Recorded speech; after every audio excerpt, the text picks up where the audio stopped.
After the devastating defeat in Game 6 against the Rockets, cameras captured Steph Curry trying to console his 6-year-old son Canon, who hid in his mother Isha's chest, while grandmother Sonia watched with an understanding smile. But what the cameras didn't show was the conversation that changed everything between father and son. A lesson about heroism that transcended any sports victory. To understand this moment that moved fans around the world, we need to go back to the hours before the game, when everything seemed perfect. You can notice that some of life's most important moments begin with expectations that seem impossible to fail. And that's exactly how that Friday morning in May dawned at the Chase Center, when the Golden State Warriors were preparing to eliminate the Houston Rockets in what should have been an anticipated celebration. It was Game 6 morning, and Canon Curry woke up with an energy that only 6-year-old children can have when something extraordinary is about to happen. He had slept in his favorite Warriors shirt, the perfect replica of the one Steph would wear that night, and his first thought upon opening his eyes was, "Today, Daddy will win, and we'll celebrate just like on TV." During breakfast, Canon was practically vibrating with positive anxiety. The Warriors led the series 3-1, needing just one more victory to advance to the second round of the playoffs. For a 6-year-old child, that wasn't just simple mathematics, it was inevitable destiny. "Daddy," said Canon, swinging his little legs in the high chair while absent-mindedly stirring his cereal. "Today is the day you eliminate the Rockets, right?"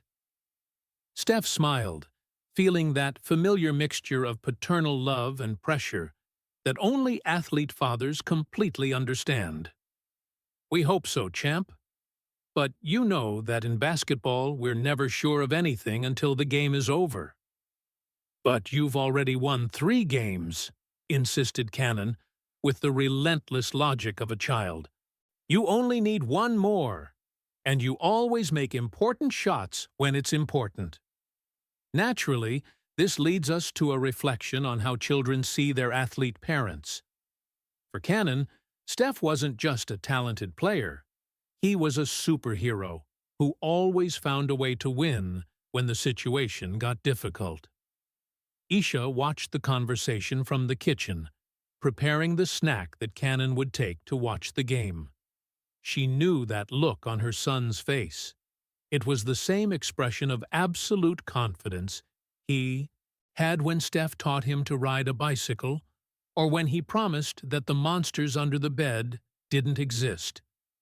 "Canon," said Isha softly, "remember that Daddy always says the most important thing is to try your best? Sometimes, even when we try very hard, things don't turn out as planned." But Canon shook his head with the determination of someone who had made an irrevocable decision. "No, Mommy. Today is different. I feel that Daddy will win. And when he wins, I'm going to do the same. Celebration he does on TV." How is it possible that such an innocent declaration could carry so much weight? Steph felt his heart tighten slightly, not from the pressure of the game, but from the purity of the faith his son placed in him. During the trip to the Chase Center that afternoon, Canon was in the back seat creating elaborate scenarios of what the victory would be like. "Daddy, when you make the shot that wins the game, I'm going to jump from the stands. Well, not literally jump, but I'll jump in my place and scream really loud." "Canon," laughed Steph, watching his son in the rearview mirror. "You have more confidence in me than I have in myself sometimes." "Because you're the best player in the world," responded Canon, as if it were obvious. "And the best players always win the important games." The Curry family had a sacred routine on home game days. They arrived early at the Chase Center. Canon greeted some employees who had known him since he was a baby, and then settled in the stands next to Isha and grandmother Sonia to watch Steph warm up. What's most impressive is how simple family traditions can become emotional anchors in moments of great pressure. For Steph, seeing Canon and Isha in the stands had always been a source of strength, reminding him why he played and for whom he played. That afternoon, when Steph came out for warm-ups, the first thing he did was look for Canon in the stands. And there he was, wearing his Warriors shirt, holding a handmade sign that said, "Go, Daddy! Game 6 equals victory," with drawings of basketball hoops around it. Canon waved enthusiastically when he saw Steph and shouted something that was lost in the arena noise, but Steph managed to read his lips. "Today is the day, Daddy." During warm-ups, Steph noticed that Canon was making elaborate gestures every time he made a practice shot. The boy had created an improvised choreography that included fists in the air, little dances, and even imitations of the characteristic celebrations that Steph made after important baskets. Great moments in life are often preceded by small gestures of love, and seeing Canon celebrate every warm-up shot, as if it were the decisive basket of a final-filled Steph, with renewed determination. But it also created additional pressure that he hadn't anticipated. It wasn't just about beating the Rockets or advancing in the playoffs. It was about not disappointing a 6-year-old child who had turned that game into a matter of faith in his own father. When there were 20 minutes left before the game started, Steph quickly went up to the stands to give the family a hug, as he always did. Canon grabbed him tightly and whispered in his ear, "Daddy, I made a promise to my friends at school. I told them you were going to win today, and that I would show them the video of the celebration on Monday." The innocent declaration hit Steph unexpectedly. Canon wasn't just expecting victory. He had bet his 6-year-old social credibility on it. "Son," said Steph, kneeling down to be at Canon's eye level, "remember that Daddy always talks about giving your best? I'm going to give everything I have today, I promise. But will you cheer for me even if things get difficult?" "Of course," responded Canon without hesitation. "I always cheer for you, Daddy. But today, you're going to win. I know it." How is it possible that a child's absolute certainty can be simultaneously inspiring and terrifying? Steph kissed his son's forehead and returned to the locker room carrying not just the expectation of a city, but the unshakable faith of a child who believed his father was invincible. What Steph didn't know was that in the next 3 hours, that faith would be tested in a way that neither of them was prepared to face, and that the true lesson of that night wouldn't come from a victory, but from how a father and son would deal together with the reality that even superheroes sometimes fail. Great moments in life are often preceded by small gestures of love, and that hug in the stands would be the last time Canon would see Steph as an invincible hero. Before learning that true heroes are defined not by the absence of defeats, but by how they respond to them. What should have been a classification celebration turned into one of the most difficult nights of Steph's career, not because of the game itself, but because of what he would see in his son's eyes when he realized that even superheroes can fail in the most important moments. It was a lesson about human vulnerability that neither of them was prepared to learn. The game started exactly as Canon had imagined. Steph entered the court with that characteristic confidence, made his first shots, and Canon screamed with joy in the stands every time the ball went through the net. "I told you today would be the day," Canon whispered to Isha, as if he were a 6-year-old prophet predicting the future. During the first few minutes, everything seemed to fit perfectly into the script that Canon had created in his mind. Steph made baskets, the Warriors took the lead, and Canon was already mentally practicing the celebration he would do when the game ended. You can notice that some of life's greatest disappointments begin with the greatest expectations, and Canon was about to discover this cruel truth in a way that would mark his childhood forever. But as the first quarter progressed, something subtle began to change. The Rockets weren't giving up, as Canon expected. They responded to each Steph basket with baskets of their own, fought for every rebound, and gradually transformed what should have been a celebration into a real battle.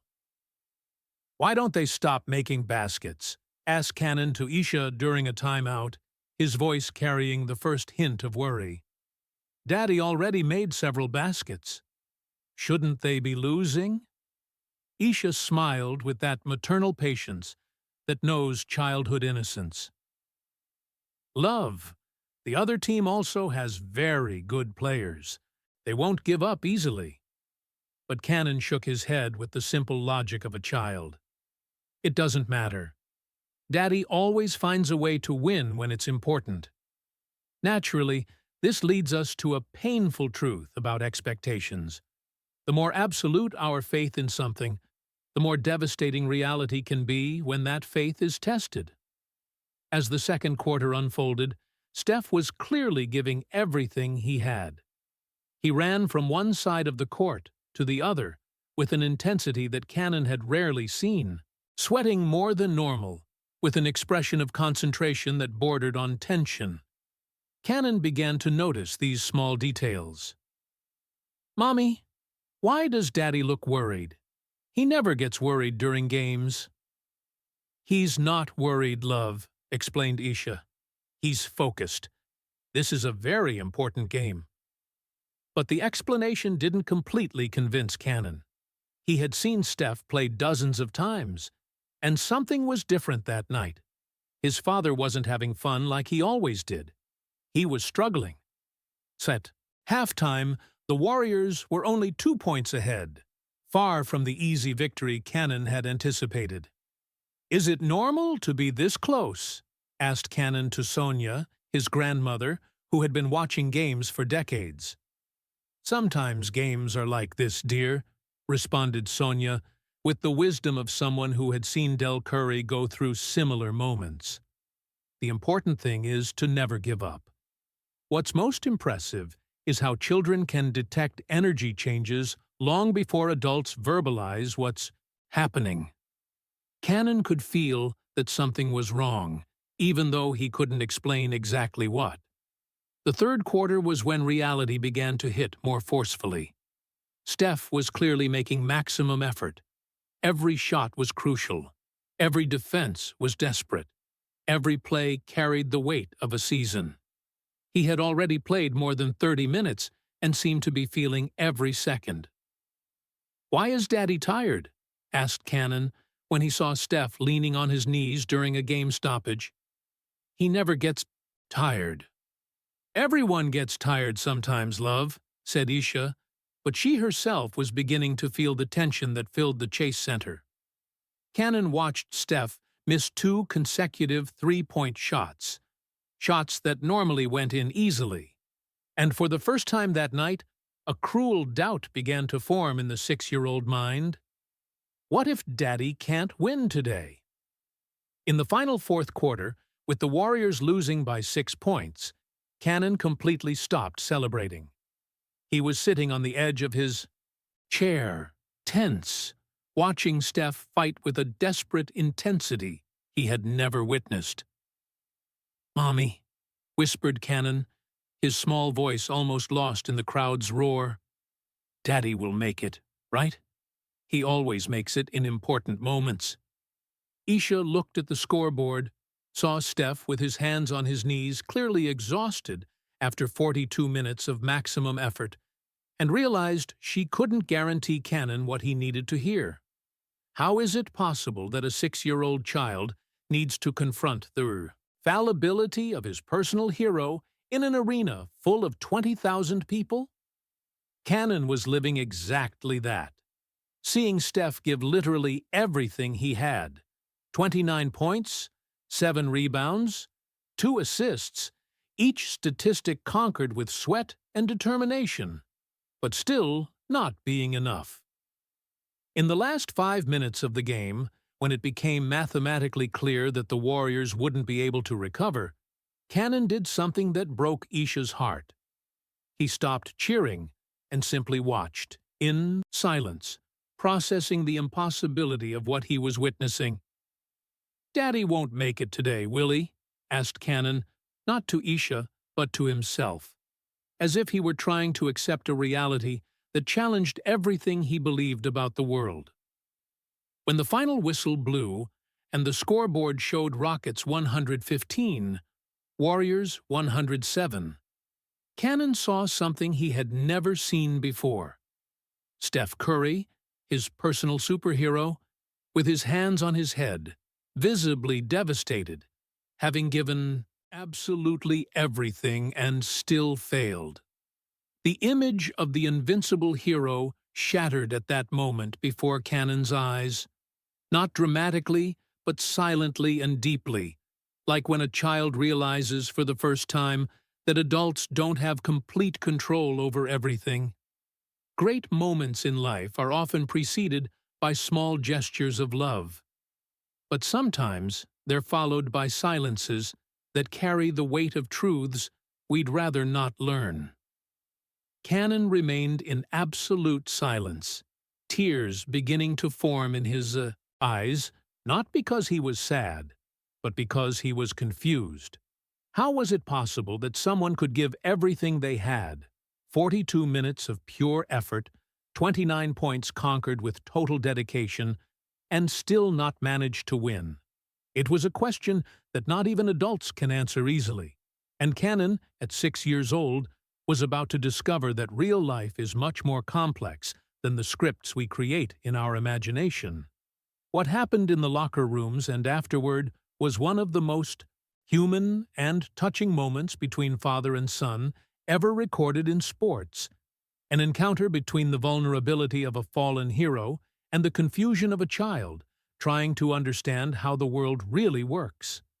The cameras captured only the surface, but the real story happened in the spaces between the unspoken words. You can notice that life's most important moments rarely happen when we're prepared for them, and Steph Curry was about to face a conversation that no parenting course teaches. How to explain to a 6-year-old son that even superheroes have limits. When Steph came out of the locker room 20 minutes after the final whistle, still carrying the weight of defeat on his shoulders, the first thing he looked for were his family's eyes. He knew Canon would be waiting, probably confused, maybe upset, but certainly needing answers that Steph didn't yet know how to give. And there was Canon, standing next to Isha in the hallway leading to the parking lot, not running to his father's arms as he always did after games. Instead, he was quiet, with that tense body posture that children adopt when they're processing something bigger than their capacity to understand. "Hi, champ," said Steph, his voice still hoarse from the game's intensity, automatically kneeling to be at his son's eye level. Canon looked at him for a long moment, studying his father's sweaty and tired face, as if he were seeing a different person for the first time. "Daddy, you always win when it's important. Why didn't you win today?" The question hit Steph with more force than any coach's criticism or press comment ever could. It was a question formulated with the brutal honesty of a child who had built his worldview around paternal invincibility. "Champ," Steph began, feeling the weight of each word, "Daddy is sorry. I know you really wanted us to win today. I wanted to too." "But you tried so hard," Canon protested, the first tears beginning to roll down his face. "I saw you run more than everyone, make a bunch of baskets. Why wasn't it enough?" How is it possible that a 6-year-old child can formulate the question that hits the center of all human frustration? Steph felt his heart break, not from the defeat, but from the purity of the confusion in Canon. Naturally, This leads us to one of the most difficult truths of parenthood, that there are moments when we can't protect our children from reality, only help them process it. Sometimes, Steph said softly, even when we give our best, things don't turn out as we planned. The other team also tried very hard, and today they played better than us. Canon processed the explanation, but it was visible that he couldn't completely accept it. But you're Steph Curry. You make impossible shots on TV. How could they play better than you? The frustration in Canon's voice was palpable, mixed with a disappointment that went far beyond basketball. It was the first crack in the image of paternal omnipotence that all children carry until they confront reality. Steph looked at Isha over Canon's head, searching for some silent guidance. She offered an encouraging smile, but her eyes conveyed the same uncertainty. How to explain fallibility to someone who still believes in fairy tales? Canon, do you remember when you tried to ride a bicycle for the first time? Steph asked, changing strategy. You fell several times before you succeeded, remember? Yes, but... Canon hesitated, trying to understand where his father was going. And when you fell, what did you do? I got up and tried again, Canon responded automatically, echoing the same words that Steph always used to encourage him. Exactly. And why didn't you give up? Canon thought for a moment. Because you said that if I kept trying, eventually I would succeed. What's most impressive is how the lessons we teach our children can become the lessons we need to apply to ourselves in the most difficult moments. That's right, champ. Today, Daddy fell off the bicycle in basketball. But do you know what I'm going to do? Get up and try again? Canon asked, his voice small but carrying a hint of hope. Exactly. Because that's what we do when something is important to us. It was at this moment that Canon, finally overwhelmed by the emotional confusion of seeing his vulnerable hero, did something that TV cameras would capture and transform into one of the most human images in sports. He hid in Isha's chest, not because he was angry, but because he needed a moment to process that the world was more complicated than he had imagined. Steph tried to reach him, offering words of comfort, but Canon needed that moment of seclusion. It was his 6-year-old way of dealing with the first great disappointment of life. The first-time reality didn't correspond to his most basic expectations. Sonia watched everything with that understanding smile that only grandmothers possess, recognizing the pattern of a moment she had witnessed decades before, when Del Curry faced his own defeats and had to explain them to small children. The cameras recorded Steph trying to console Canon, but didn't capture what was really happening. A child learning that unconditional love doesn't mean guarantee of victories, and a father discovering that being a hero to a son doesn't depend on never failing, but on how you deal with failures. Great moments in life are often preceded by small gestures of love, but the moments that truly define us happen when we need to find words to explain the inexplicable, especially when the one who needs the explanation is only 6 years old and believed you were invincible. Canon remained hidden in Isha's chest for several minutes, silently processing the first great lesson about the fallible nature of heroism. And Steph remained there, patiently waiting for his son to be ready to continue a conversation that would redefine how both understood strength, vulnerability, and what it really means to be someone's hero. What Steph said to Canon away from the cameras on the way home not only consoled his son, but completely redefined how a 6-year-old child understood victories, defeats, and what really makes someone a hero. It was a conversation that would transform the most painful disappointment into one of life's most valuable lessons.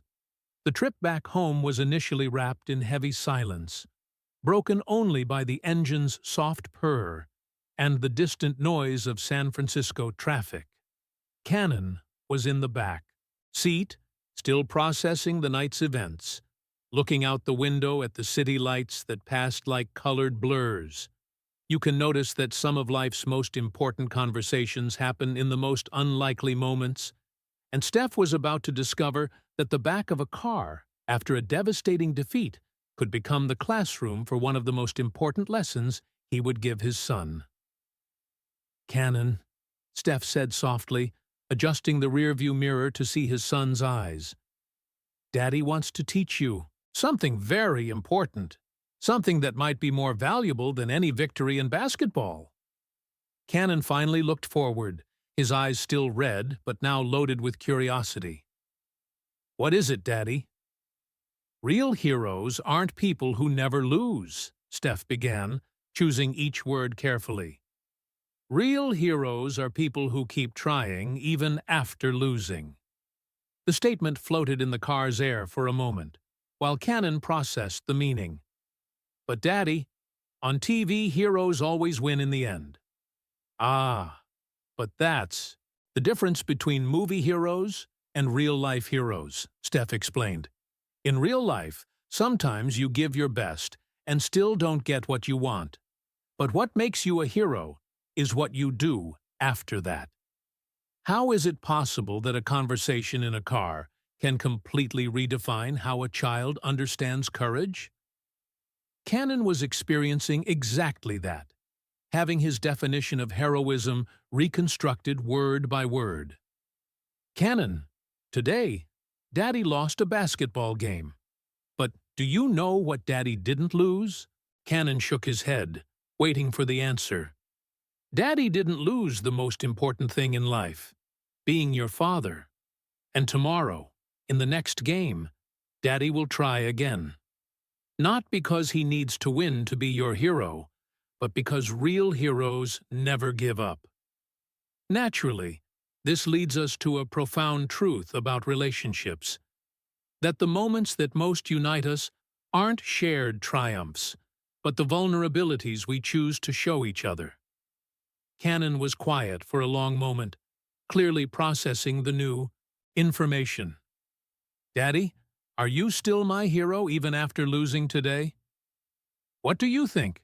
Steph asked, putting the responsibility for the answer in Canon's own hands. Canon thought seriously before responding. "Yes, because you tried very hard, and because you're here talking to me instead of being angry." What's most impressive is how children can capture the essence of complex concepts with a simplicity that adults take years to understand. "Exactly, champ. And when you grow up and face your own defeats, because you will face them, we all do, I want you to remember this night. Not the defeat, but the conversation we're having now." "Will you teach me to be a hero like you?" asked Canon, his voice carrying a new understanding of what it meant to be heroic. "No, son. You'll learn to be your own kind of hero, because each person has their own way of being brave." 2 days later, when the Warriors faced the Rockets in the decisive Game 7, Canon was again in the stands.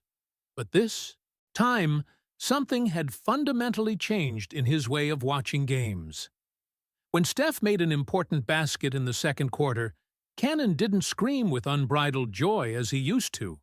Instead, he made a subtle gesture with his hands, the "don't give up" sign that he and Steph had agreed upon during the car conversation.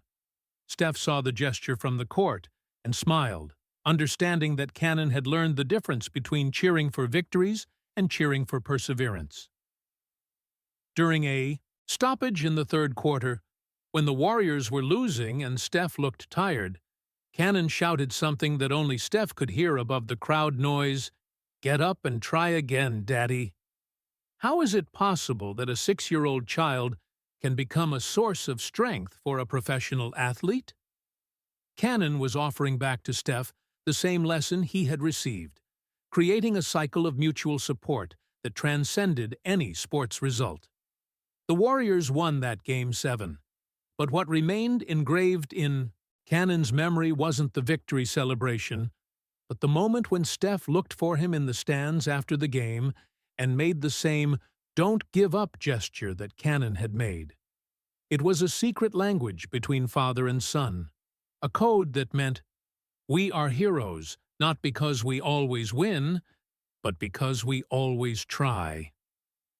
Years later, when Cannon would face his own defeats in school sports, a basketball game lost in the final seconds, a swimming competition where he placed second after months of training, he would remember his father's words on that difficult night. And in each of these occasions, Cannon would apply the lesson he learned at 6 years old. Real heroes aren't people who never lose.